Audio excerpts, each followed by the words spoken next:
পটুয়াখালীর বাউফলে মদনপুরা ইউনিয়নের সোনামুদ্দিন মৃধা মাধ্যমিক বিদ্যালয়ের শিক্ষার্থীদের নিয়ে আয়োজিত কুইজ প্রতিযোগিতার বিজয়ীদের মধ্যে পুরস্কার বিতরণ করা হয়েছে।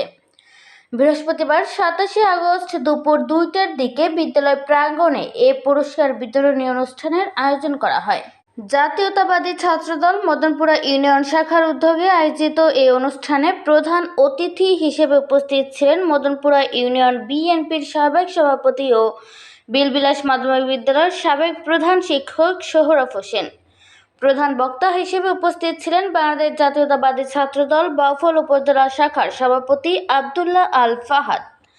বিশেষ অতিথি উপস্থিত ছিলেন বাউফল উপজেলা ছাত্রদলের সাধারণ সম্পাদক নিয়াজ খান, মদনপুরা ইউনিয়ন যুবদলের সাবেক সভাপতি জিয়া উদ্দিন মাহমুদ এবং উপজেলা ছাত্রদলের সাংগঠনিক সম্পাদক মারজান বিন জাহাঙ্গীর।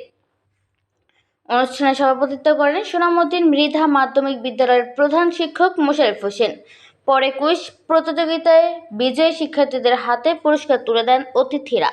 আয়োজকরা বলেন, শিক্ষার্থীদের মেধা বিকাশ ও জ্ঞান চর্চায় উৎসাহিত করতে এই ধরনের আয়োজন করা হয়।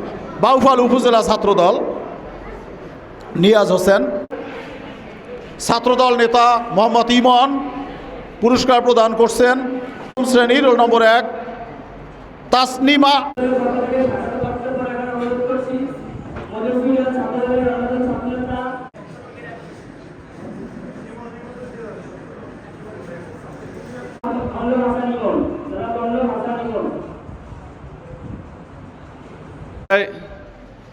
অংশগ্রহণকারী সকল শিক্ষার্থী, পিতৃতুল্য সকল শিক্ষক শিক্ষিকা সহ বাংলাদেশ জাতীয়তাবাদী ছাত্রদল বাউফল উপজেলা শাখার সম্মানিত আহ্বায়ক জনাব ফাহাদ ভাই,